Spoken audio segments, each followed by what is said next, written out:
हरियाणा की हर अपडेट के लिए बेल आइकन दबाएं और सब्सक्राइब करें STV हरियाणा न्यूज।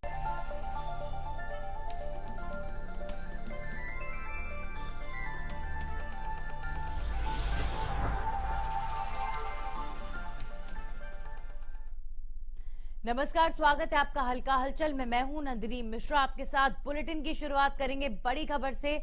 आपको बता दें, बड़ी खबर रतिया से, जहां पर पेट्रोल पंप में 45,000 की लूट की वारदात को अंजाम दिया गया है। बाइक सवार बदमाशों ने वारदात को टीवी में पूरी घटना कैद हो गई है। गांव रतनगढ़ के पेट्रोल पंप का ये मामले की जांच में जुटी है पुलिस। एक बाइक पर बैठा हुआ है, दूसरा बदमाश बाइक से उतरता है। पेट्रोल पंप कर्मी आगे की तरफ आता है, ये बदमाश उसको साइड में जोर जबरदस्ती करके ले जाता है और उसके साथ 45,000 रुपए की लूट हो जाती है। ये देखिए आप, ये देखिए सीसीटीवी फुटेज है ये पूरी घटना का, कैसे एक पेट्रोल पंप कर्मी के साथ जोर जबरदस्ती बदमाश करता नजर आ रहा है। साइड में ले जाकर 45,000 रुपए लूट लिए जाते हैं। ये दूसरा बदमाश बाइक पर इंतजार कर रहा है अपने साथी का, और इतनी देर में कोई और अन्य शख्स जब पेट्रोल भरवाने के लिए पेट्रोल पंप पर पहुंचता है तो देखिए फिर ये बदमाश वहां से भाग जाते हैं। 45,000 रुपए लूट के कुछ ही सेकंड्स में इस पूरी घटना को अंजाम दिया। इन बदमाशों ने कुछ ही सेकंड्स में 45,000 की लूट करके ये बदमाश भाग गए।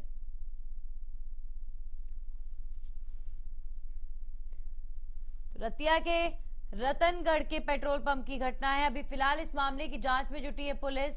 इन दोनों ही बदमाशों के मुंह जो हैं ढके हुए हैं, चेहरा नहीं दिख पाया है, लेकिन ये पूरी घटना जरूर सीसीटीवी में कैद हो गई है।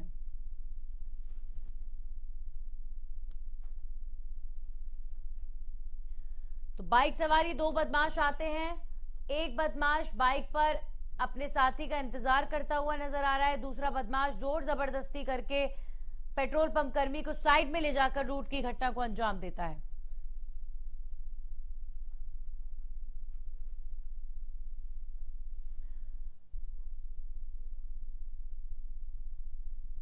तो इस खबर पर जानकारी के साथ संवाददाता अशोक ग्रोवर हमारे साथ जुड़ चुके हैं, सीधा उनका रुख करेंगे। अशोक, अगर बात करें इस घटना की, तो जिस तरीके से इस घटना को अंजाम दिया गया है, जाहिर तौर पर नजर आता है कि पूरी सुनियोजित घटना, दो बदमाश आते हैं, जिस तरीके से इस वारदात को अंजाम दिया गया, उनके हौसले बुलंद नजर आ रहे हैं, कानून का कोई डर नजर नहीं आ रहा। देखिए नंदिनी, मैं आपको बता दूं, ये जो घटना है रतिया के रतनगढ़ गांव के पास जो अशोक ऑयल पेट्रोल पंप है उसकी है। कल शाम को दो बदमाश आते हैं नकाबपोश बाइक पर सवार होकर, और जो पेट्रोल पंप पे खरीदते हैं उससे पैसे छीनने की कोशिश करते हैं, हवाई फायर करते हैं, जिसको लेकर खरीदे से 45,000 रुपए की नकदी लूटते हैं और बाइक पर ही फरार हो जाते हैं। नंदिनी जी बिल्कुल, हम देख पा रहे हैं सीसीटीवी फुटेज में कि पहले दो बदमाश आते हैं, एक बदमाश बाइक पर इंतजार कर रहा है, दूसरा बदमाश जोर जबरदस्ती करता है पेट्रोल पंप कर्मी के साथ, साइड में ले जाकर फिर उससे पैसे लूटता है, और फिर जब कोई तीसरा शख्स पेट्रोल भरवाने के लिए पेट्रोल पंप पे जैसे ही आता है, ये दोनों बदमाश वहां से भाग जाते हैं। मैं आपको बता दूं कि इसको लेकर हमारी जो SHO है उनसे बात हुई है। उनका कहना है कि टीमें गठित कर दी हैं और जल्द ही दोनों जो युवक है उनको पकड़ा जाएगा, जो लुटेरे हैं उनको जल्द पकड़ा जाएगा। हालांकि मैं बता दूं कि जो ये गए हैं पंजाब की तरफ, ये फरार हुए बाइक को लेकर। जी अशोक, लेकिन ये जाहिर तौर पर जो सीसीटीवी फुटेज है उसका इस्तेमाल करके जरूर इन्वेस्टिगेशन आगे की जा रही होगी, लेकिन ये दोनों ही जो बदमाश थे, इनके मुंह पूरी तरीके से ये नकाबपोश थे, मुंह पूरे इनके ढके हुए थे, और सीसीटीवी कैमरा लगा हुआ है। ये इस बात की उन्हें जानकारी थी कि नहीं थी, वो फिलहाल वीडियो देखकर समझ नहीं आ रहा है, लेकिन जाहिर तौर पर ये जो फुटेज है ये पूरी घटना को साफ कर रहा है, और ये एक बड़ी मदद हो सकता है इस पूरे इन्वेस्टिगेशन का खुलासा करने के लिए कि आखिर ये लोग थे कौन। देखिए इसमें कोई दो रह नहीं है नंदिनी, अभी जो पुलिस है वो अच्छी तरह इनकी पूरे मामले की सीसीटीवी की जांच कर रही है और टीमें गठित की गई हैं। हालांकि पुलिस का दावा है कि जल्दी दोनों आरोपियों को पकड़ा जाएगा। चलिए, बहुत बहुत शुक्रिया अशोक आपका जानकारी के लिए। तो रतिया की जो घटना है दिल दहलाने वाली है। जाहिर तौर पर खुलेआम ये बदमाश पहुंचते हैं और जिस तरीके से इस घटना को सबके सामने अंजाम दिया जाता है वो बेहद डराने वाला है, क्योंकि अगर बदमाशों के हौसले इस कदर बुलंद हैं तो सड़कों पर चलने वाले लोग जाहिर तौर पर अपने आप को असुरक्षित महसूस करते हैं। और इसी बीच रुख करेंगे कोरोना अपडेट का। हरियाणा में पिछले 24 घंटे में कितने मामले सामने आए हैं कोरोना के, वो आपको बता देते हैं। हरियाणा में लगातार बढ़ रहे हैं कोरोना के मामले। पिछले 24 घंटे में 1188 नए मामलों की पुष्टि हुई है। गुरुग्राम में 277, फरीदाबाद में 134 नए केसेस सामने आए हैं। हिसार में 116, रोहतक में 58 नए मामलों की पुष्टि हुई है पिछले 24 घंटे में।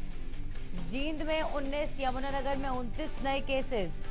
एक दिन में कोरोना से 25 लोगों की मौत। प्रदेश में अब तक 1450 कोरोना मरीजों की मौत हो चुकी है। हरियाणा में कुल 1,32,578 केसेस हो चुके हैं। वहीं एक दिन में 1542 मरीजों ने कोरोना को मात दी है। अब तक 1,18,000 से ज्यादा मरीज ठीक। तो प्रदेश सरकार की ओर से राइस मिलर्स की सारी मांगे माने जाने के बाद अब राइस मिलर्स अनाज मंडी में जाकर अपनी फसल को बेचेंगे। अनाज मंडियों से खरीद कार्य में उतर आए हैं सभी राइस मिलर्स। कैथल में मिलर एसोसिएशन के प्रतिनिधि मंडल ने सीएम मनोहर लाल से बातचीत के बाद ये फैसला लिया और कहा कि अब प्रदेश की सभी मंडियों में राइस मिलरों की धान की खरीद का कार्य सुचारू रूप से शुरू कर दिया जाएगा। बता दें कि पिछले करीब 10 दिनों से राइस मिलर अपनी मांगों पर अड़े हुए थे। सरकार ने राइस मिलरों को सीएमआर का रेट 10 रुपए प्रति क्विंटल को बढ़ाकर 25 रुपए कर दिया है, जिसके बाद मिलरों ने अपनी हड़ताल वापस लेने का ऐलान किया। साथ ही Haryana rice miller and dealers association के राज्य प्रधान अमरजीत छाबड़ा ने सरकार को सुझाव दिया है कि 17% नमी की बजाय 22% तक धान को खरीदने पर विचार किया जा सकता है।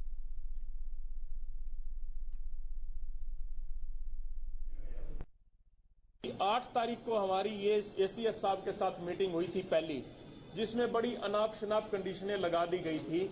उसके बाद चावल उद्योग पूरा संघर्ष पे उतरा, क्योंकि उनके हकों और हितों के साथ काफी लंबे समय से खिलवाड़ हो रहा था साथियों।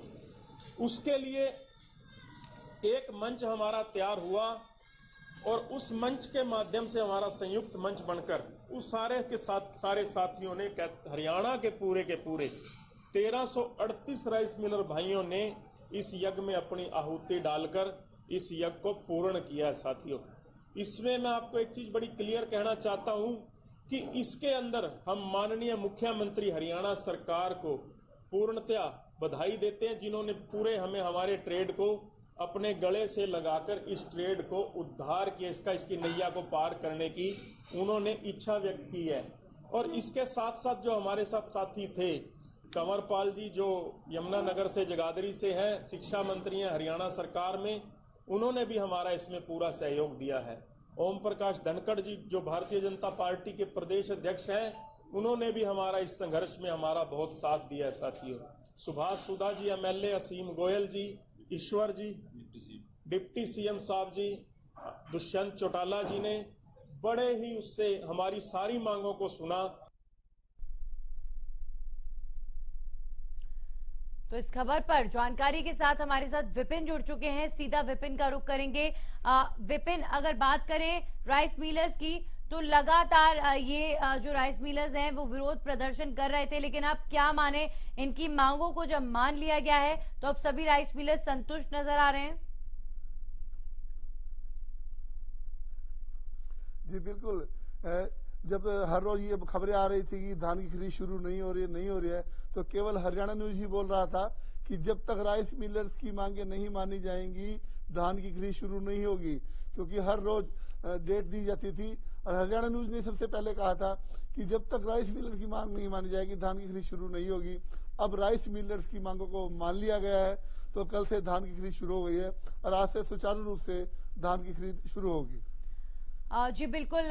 तो राइस मिलर्स की जब बात हुई सरकारी नुमाइंदों से, यहाँ पर उनकी जब सुनी गई है, ऐसे में अगर उनकी मांग पर एक बार गौर करें तो पहले सरकार राइस मिलर्स को कितना रेट दे रही थी और क्या क्या मांगे फिर राइस मिलर्स की रही जिसको लेकर विरोध हुआ, अब सभी मांगों को मान लिया गया है?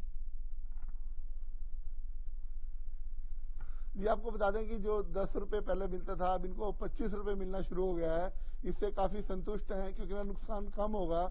दूसरा जो इनकी सबसे बड़ी मांग थी कि, और किसान भी इस चीज से परेशान था कि नमी 18 आ गई, 19 आ गई, 20 आ गई, जो आजकल के मॉइस्चर का मौसम है इसमें आ ही जाती है, तो उसकी धान नहीं खरीदी जाती थी।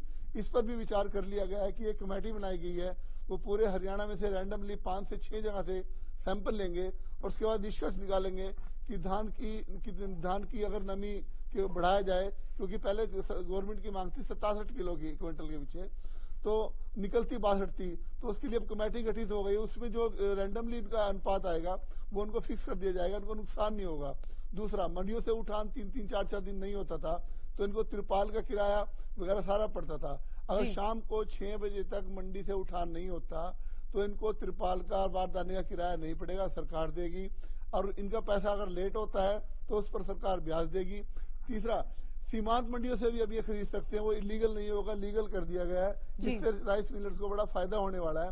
और साथ में किसानों को भी है कि अगर नमी बढ़ भी जाती है तो भी उनका धान भी बिकेगा और उनको उचित मूल्य भी मिलेगा। चलिए, कुल मिलाकर किसान यहाँ फायदे में नजर आ रहे हैं। बहुत बहुत शुक्रिया आपका विपिन, तमाम जानकारियों की। हरियाणा में कोरोना को लेकर आपको अपडेट दे देते हैं एक बार फिर से। लगातार कोरोना के मामलों में बढ़ोतरी हो रही है।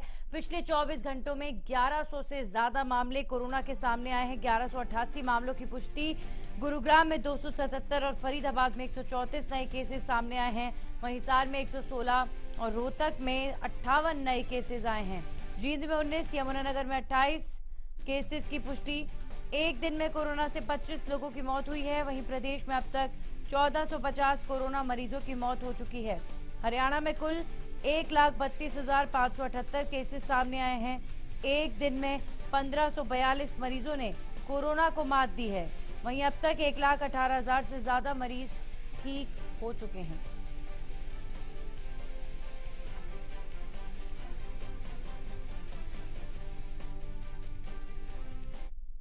और इस खबर पर जानकारी के साथ संवाददाता राजेंद्र दहिया फरीदाबाद से हमारे साथ जुड़ चुके हैं। सीधा उनका रुख करेंगे। राजेंद्र, अगर बात करें फरीदाबाद की, पिछले 24 घंटे में कितने आंकड़े कोरोना के सामने आए हैं, कितने केसेस, और इसके अलावा क्या तस्वीर, क्या स्थिति नजर आ रही है? नंदिनी, बिल्कुल मैं आपको बताना चाहूंगा कि 134 नए मामले पिछले 24 घंटे के दौरान सामने आए हैं और एक मरीज की यहाँ पर मौत भी हुई है। लेकिन इसके अलावा 198 मरीज हैं वो ठीक होकर भी लौटे हैं और जो अब रिकवरी रेट है वो 94% हो गया है।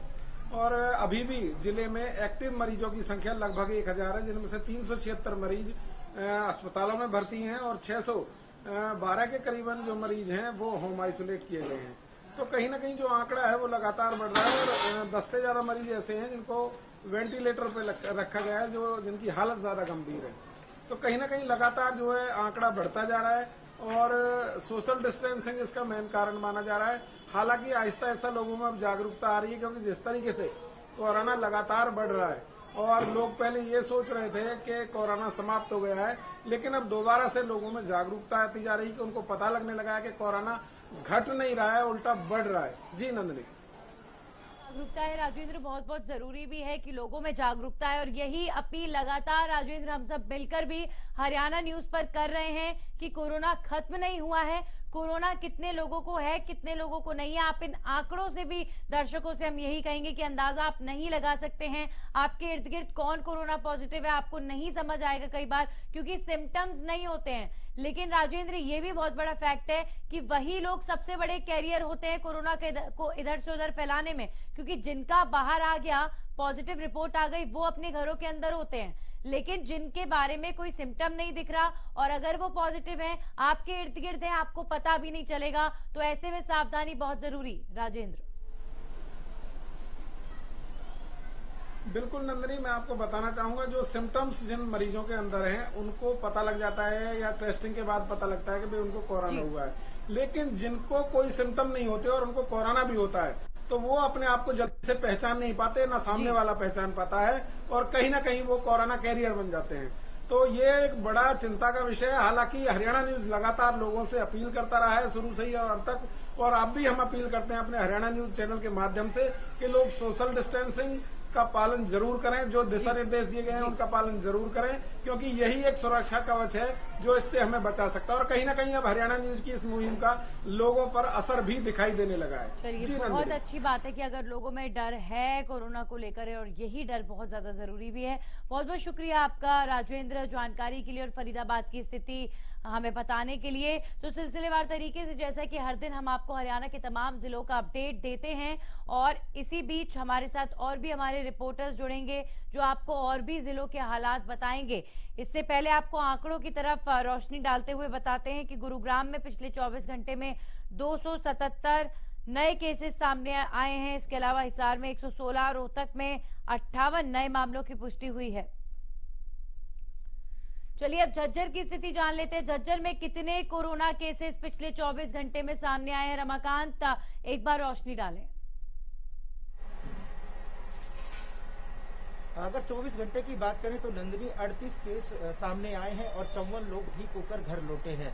लेकिन झज्जर के लिए सबसे खुशी की बात यह है कि जो रिकवरी रेट है वो 90.6% रहा है, जो कि वाकई जो स्वास्थ्य विभाग की जो अहम भूमिका है वो उसको दर्शाता है।